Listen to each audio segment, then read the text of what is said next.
I'm about to review the worst rated electric car brand in America. And driving a 1-star rated car brand is probably the most concerning type of 1-star review. Noodles 1994 says, in all caps, do not buy a VinFast. The lane assist will jerk suddenly, almost making you crash into a wall. Jalpolnik wrote, a suspension that induces nausea. Edmund says, iffy build quality, unimpressive range, too many unanswered questions. The previous model, the VF8, was ripped apart by critics. But VinFast is back with their bigger brother, the VF9. So the question is, did they finally get it right? Or is this just a bigger disaster? I'll be spending the next 7 days with the VF9 and grading it on 5 important categories: driving, charging, practicality, tech, and finally, value. Because at the end of the day, we all want to know, is the VF9 worth that hefty price tag of around $75,000? With an all-wheel drive dual motor electric powertrain with 402 horsepower, 330 miles, and a 0 to 62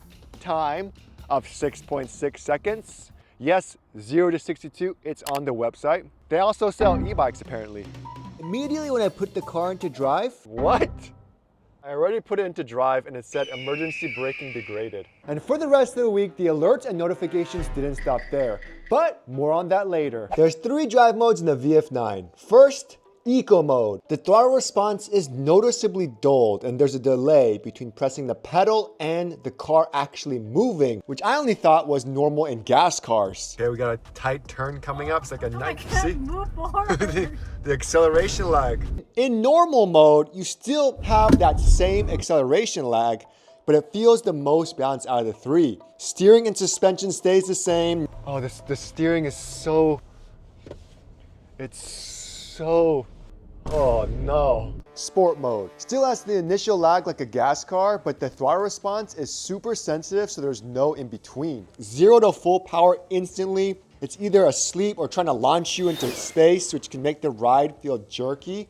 Which is why sport mode is actually a very nauseating experience in my opinion. With the VF8, critics complained about poor handling and bumpy suspension. So, I'm bringing back my custom bobblehead doll. See how bumpy he gets? It's a comfortable ride as long as the road is perfectly smooth, like on a test drive. But surprisingly, we're on the 405, not too bumpy.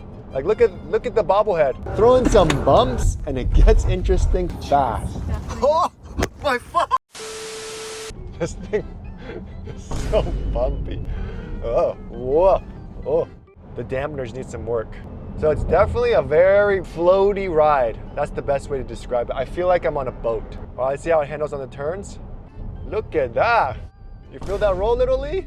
For an electric vehicle, you think the weight's lower to the ground so it feels like it's there. The control is not there. The VF9 offers 3 levels of regenerative braking. I set it to high, expecting the car to slow down noticeably when I lifted my foot off the accelerator. What? This is high regen? There's no way this is high regen. I'm just gliding. It's an electric vehicle in 2025. We know how to drive EVs. Now, to be fair to VinFast, they did give me a heads up about the minimal regen. They're probably trying to ease in drivers coming from gas cars. And they're not alone. BYD, an EV company from China, has a similar setup. While I wasn't impressed with the suspension or handling or even the turning radius, Oh my God. I can't even make it. And the thing is, to go into reverse, it doesn't let you go. Oh my God, that's so bad. but I'll have to give VinFast some credit. Road noise was minimal, there wasn't any chimes while I'm driving, and the auto steer lane assist didn't give me any problems. So, Noodles 1994, I guess they made some progress there. But driving is only part of the story. Let's dive into what really defines an EV, charging. Jeff T from Irvine said, it shuts off multiple times during charging. The dealership is fine, but the product sucks. So unfortunately, VinFast does not support Tesla supercharger charging yet. Hopefully they will soon. But They say this goes 10 to 70% in 35 minutes. Our current charge rate is 115 kilowatts, which isn't too bad. Max charge rate in the VF9 is 160 kilowatts, which isn't the fastest, but most people when they charge, they usually charge at home. And for reference, a Tesla Model Y max charge rate is 250 kilowatts. Also, I discovered the VF9 uses a high voltage resistive heater instead of a heat pump, so the cabin warms up slower. And when navigating to a fast charger, I couldn't find a way to precondition the battery. As far as charging goes, I mean, it does the job. And Jeff, for things shutting off, looks like they fixed it in the VF9. Trend wrote that the range is unimpressive in the VF8. I found that they increased the range for the VF9, but then I realized they put more cells into the battery pack, which makes it actually heavier and hurts the efficiency. On my model, the efficiency was 27.8 kilowatt hours over 100 km, which converts into 447 watts per mile. EV's efficiency is everything. The VF9 has hood scoops, which is supposed to make it aerodynamic. And I've tried everywhere to look for the drag coefficient for the VF9 and I couldn't find it anywhere. That said, during my short 30-minute drive, I noticed the VinFast range was about 3 miles less than expected, which is not too bad overall. But as a 3-row family SUV, the VF9 isn't here to break speed records. It's here to make your daily life easier. So how practical is it? The VF9 comes with either 6 seats with captain's chairs or 7 seats with a bench, offering flexible options for families. One thing I do love is that you have soft close doors. So if I open it, wait, what? The key is in here. I just found out. When the car is locked, yeah, you have hands-free, but it only works on the driver's side door. That is something interesting. When you open the door, soft closed doors. So press it lightly and it closes shut. Creates a really nice seal. So Edmunds says that the build quality was iffy on the VF8. Let's see how it is on the VF9. One thing about the VF9 interior is it's very simple. Soft materials here, nice brushed aluminum is a nice touch. You also have a push to open door handle, but in case this doesn't work, you have a manual one here. We have a heads up display, which is nice, but they really wanted to keep it simple with that 15.6 inch screen, which is just like Tesla, holds all the infotainment, everything. If you want to engage the parking brake, well, don't know if it's supposed to be like that. It looks like it's about to fall off. The first row is decent, featuring a wireless phone charger, cup holders, a center console, 2 USB-A ports, a small glove box, and a tiny storage slot. The gear shifter are these buttons, which are easy to get used to. However, with most gas cars and EVs, you can typically shift between drive and reverse as long as you're moving slowly, usually around 5 miles per hour. However, with the VinFast, the car requires you to come to a complete stop before shifting gears. You just have to get used to it. And this can catch the drivers off guard because if you're not careful, you could end up bumping into something like what happened to Joseph A. The seats are comfortable but are pretty flat with no bolster support. But they do have massage seats, which is a nice touch in the first and second row. Even though I had plenty of headroom and I'm 6'3", I quickly realized the VinFast isn't really made for tall people. It's like right here. So, I mean, it's okay. The seatbelt holder isn't adjustable either, which is kind of surprising for a $75,000 car. Like this thing is mounted permanently here. The heads-up display is cool, but even with it cranked to the highest setting, I couldn't see the whole thing. I didn't even know you could see the blind spot indicators on here until I was looking down like this. Like, oh, you can see the blind spot indicators on the heads-up display. My wife is 5'3" though, and she didn't notice any of that. So if you're on the shorter side, you'll probably be just fine. So the nice thing about the VinFast VF9 is the second row. Oh, okay. Look how low it is to get in. The second row is surprisingly spacious and super comfy. I was just driving here, 6'3". Look at how much space I have. My headspace with that huge glass roof. I do feel the heat, but it's still super open. On top of that, there's ambient RGB lighting on the doors, which adds a nice vibe, especially at night. In the center, there's an 8-inch screen where you can control your music, climate, and your massage seats. And they have heated and ventilated seats in the first and second row. But oddly, you can't watch movies. Charging-wise, you've got 4 USB-A ports, one 90-watt USB-C port that you can juice up a laptop no problem. Storage is solid too, with compartments in the doors and both the top and bottom of the center console. In the center here, you have wireless charging and more USB. Why do they have so many USB ports? So everyone can charge the devices in the front and the back. I mean, look at this. You have a transmission tunnel here. What is in here? I don't know, but normally electric vehicles, it's flat. However, in the VF9 and in the VF8, it's raised here. But overall, it's not too bad in the second row. But how about the third row? Because that's the most important thing. When you do have captain's chairs, like the Model X, there's usually nothing in the center. And it makes it easier. That's the whole point of getting the captain's chairs. So you have more access to get out of the third row, especially if you have little kids. You can't move this. It's stuck in here forever. So the only way to get in and out is to climb over it. Oh, oh, wow. But let's try the normal way. Go like this, down, boom. Pull this thing.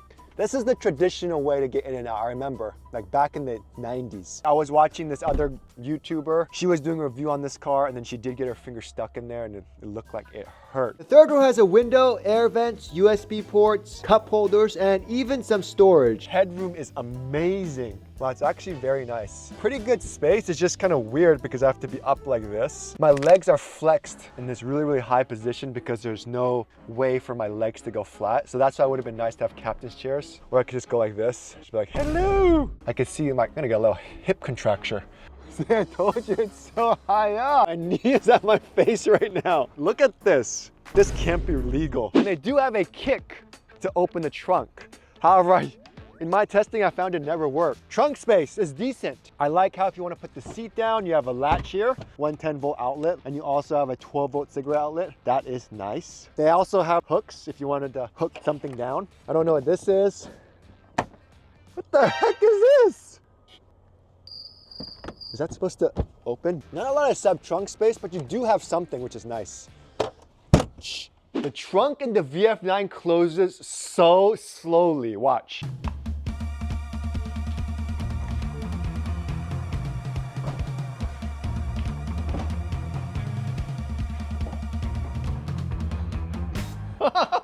Barely made it. Okay, so we got one big luggage. Close test.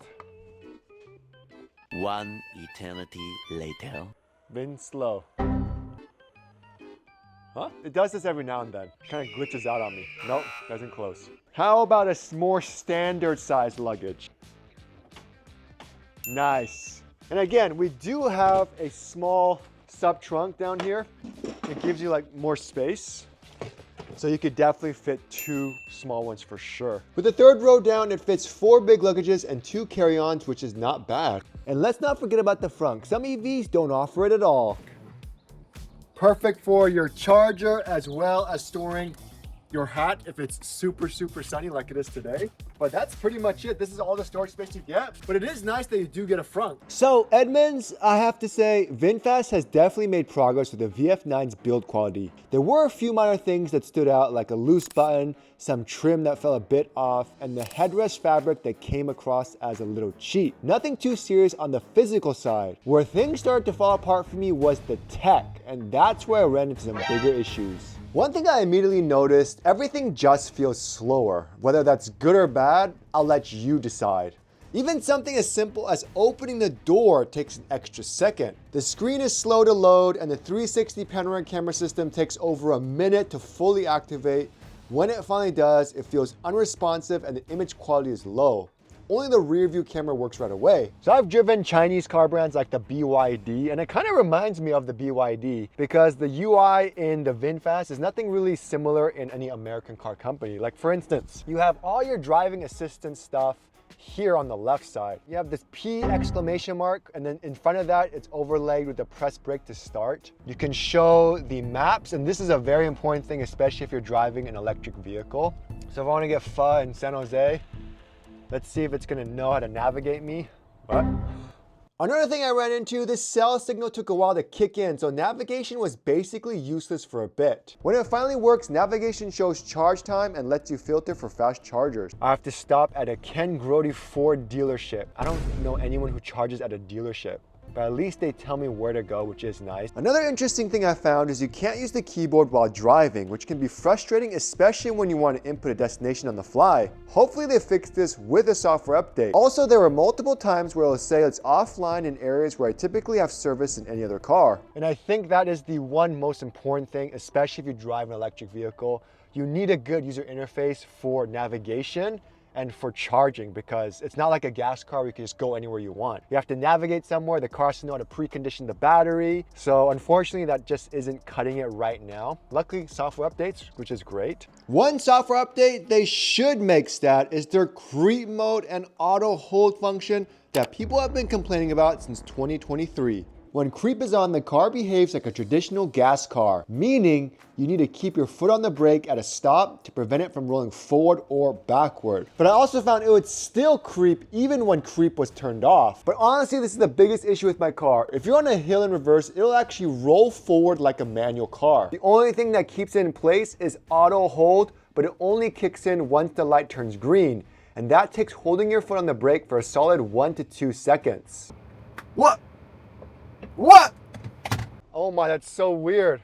When I slowed down on a flat road, I went backwards and I thought I was gonna hit the car behind me. I felt like I was in a manual car. Oh, and to make things extra fun, creep mode turns on automatically at the start of every drive. So you have to manually turn it off every single time you get in the car. But the UI isn't all that bad. They have nice features like dog mode and camp mode, the ability to use apps like Amazon Alexa, Apple CarPlay, Android Auto, and some games. They don't have your traditional American streaming platforms like Netflix, but instead they have something called RideVoo, which is apparently from Sony. I honestly never heard of it. During my time with the VinFast, I experienced several recurring issues, including random errors with the driving monitoring system, warnings about degraded emergency braking, my window randomly stopped working when I actually needed to use it, the window's broken, and a sound system that would unexpectedly blast audio at full volume. It just plays this white noise earthquake sound, and everything shakes and vibrates. Done like one, and look how loud it is.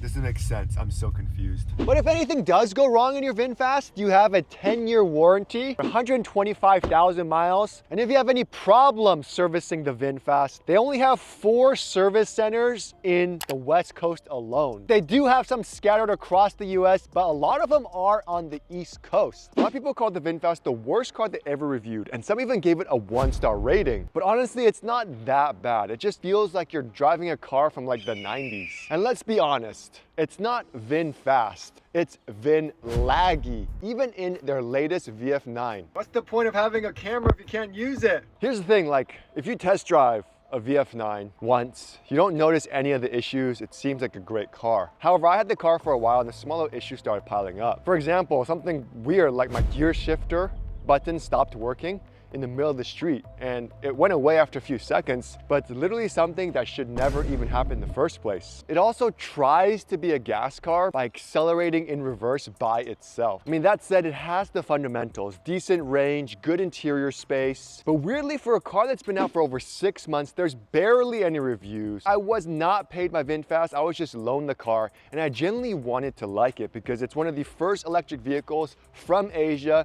to be selling in the United States. My experience wasn't perfect with the VF9, but it's all about perspective. Not every car needs to feel like a Tesla. It's not a performance 7-seater SUV. It's a family SUV. What I do respect is it seems that VinFast is trying to make the cars better. And that effort matters, but personally in my testing, after seeing all the reviews on the VF8, it doesn't seem like they're trying as hard as they should be. But here's the real question. Would you spend $75K on that, or a Kia EV9, or even a Rivian R1S? Let me know, and let's see where VinFast goes from here.